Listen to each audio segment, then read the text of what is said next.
Proverbs 6:19 said, God hates him who sows discord. That's pretty powerful.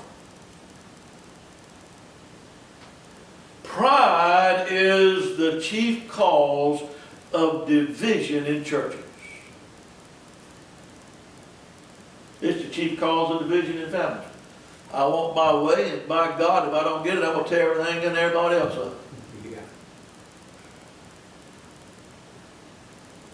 Pride is another one of those things that God hates. And the cause of all of those problems in the church of Corinth was pride. You know what Paul said about them? He said they had become puffed up. They had become puffed up with pride. Proverbs 13:10 says, only by pride comes contention. Proverbs 28:25 says, he that is of a proud heart stirs up strife.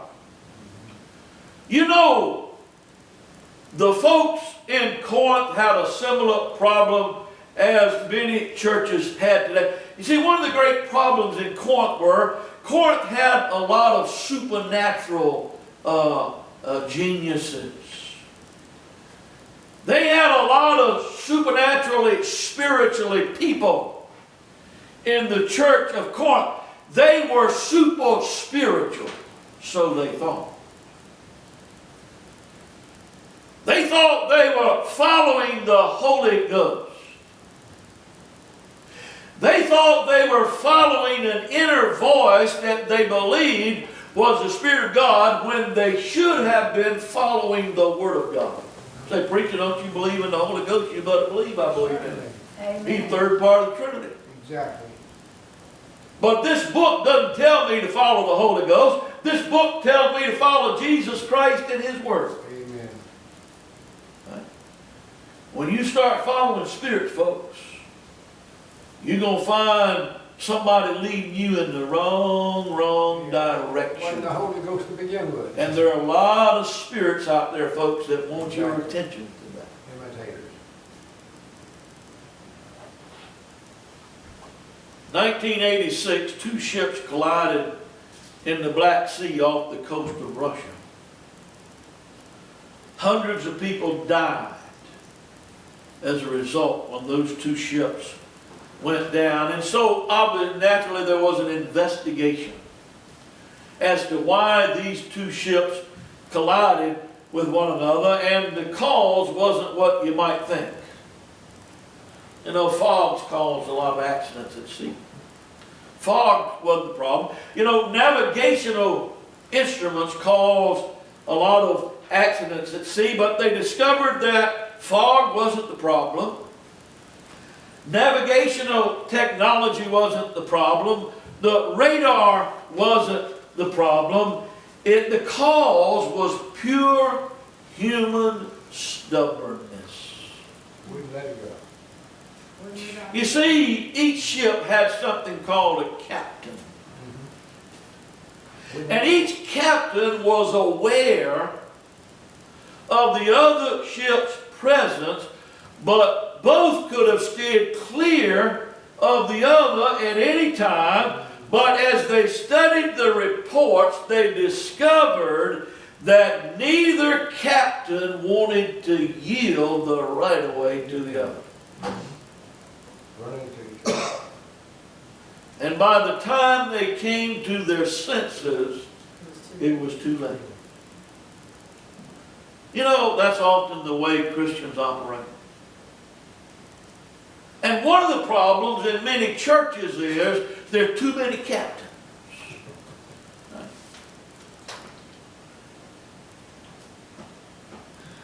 Christians, often by the time they come to their senses, it's too late.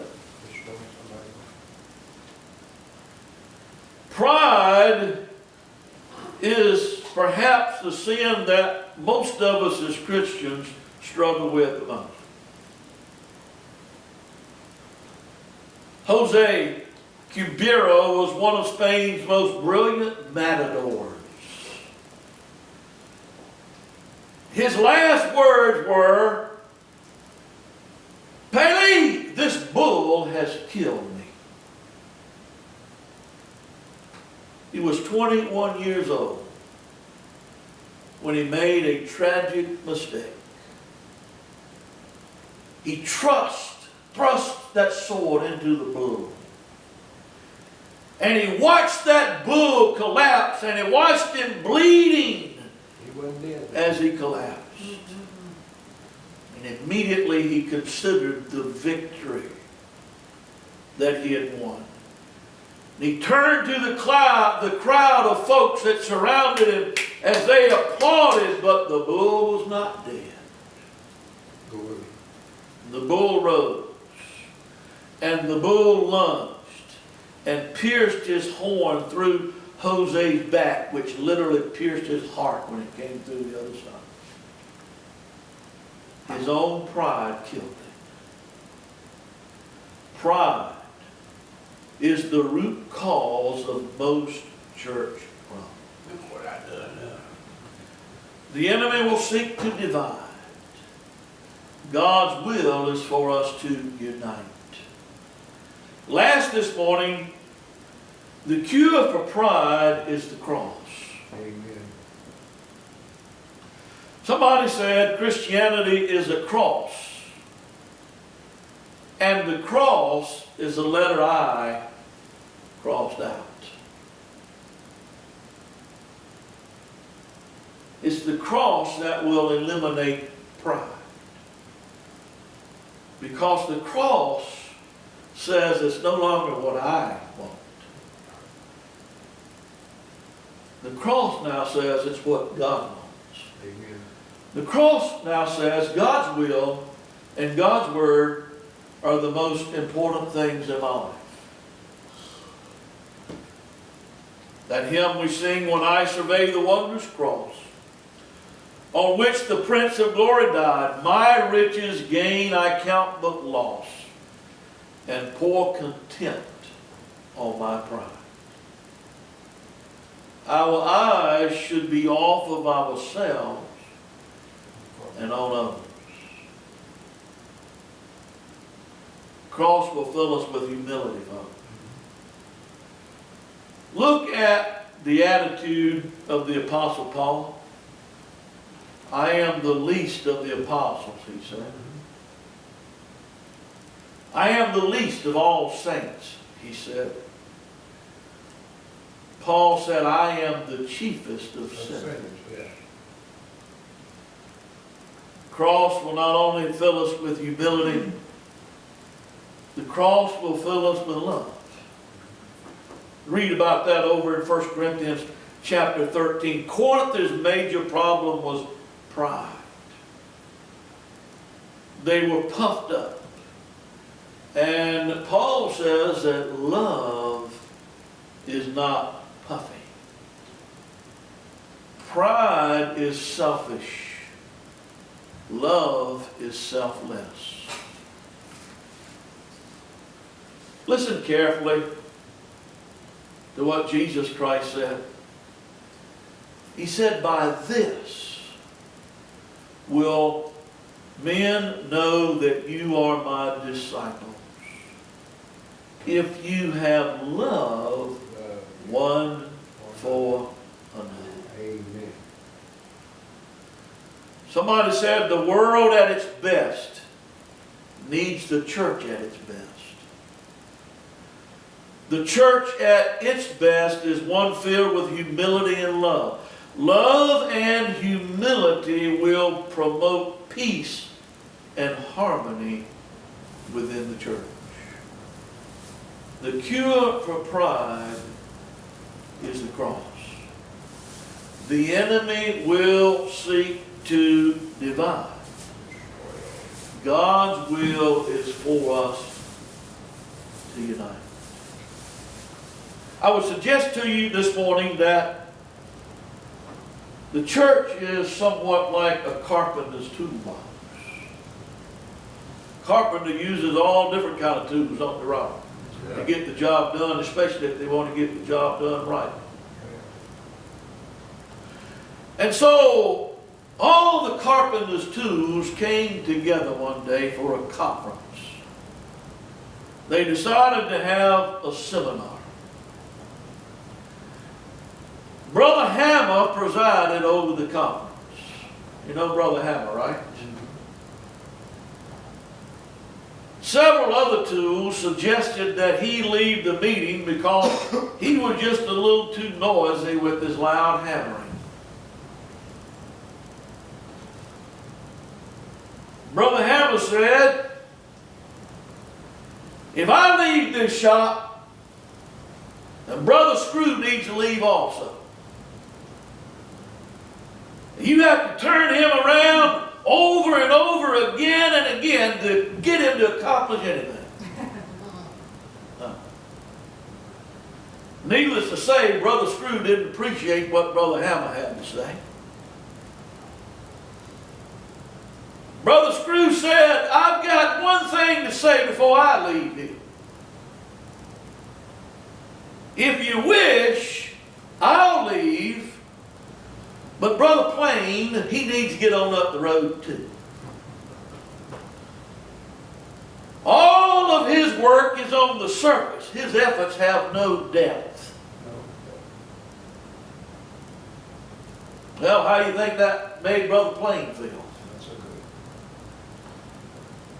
Brother Plain had to get his 2 cents in, and he said, well now, what do you think Brother Plain thinks about this? Brother Plain responded and he said, you know Brother Rule?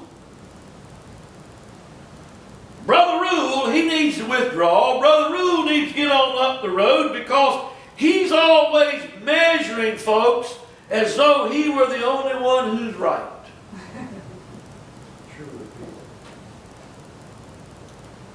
You know Brother Rule didn't appreciate that statement. Brother Rule spoke up. He started to complain about Brother Sandpaper. Brother Rule said, you ought to leave also, Brother Sandpaper. You just too rough. You always rubbing people the wrong way. Yeah.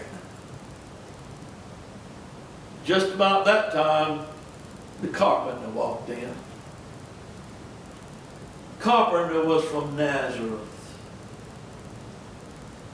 The carpenter was ready for his day's work. Put on his apron. He went to the workbench to build a pulpit so he could proclaim the gospel from it. His employees were Brother Hammer, Brother Screw, Brother Plain, Brother Rule, Brother Sandpaper. After the day's work, after the pulpit was completed, Brother Saul had something to say. Brother Saul said, brethren, I observe all of us are workers together. Amen. With the Lord. Amen. Paul wrote, we are laborers together with the Lord. Amen. That means God's called us here to work together. And folks, I've discovered over 30 years of ministry, there's some folks that just refuse to do it. God has a work for us to do here at this church.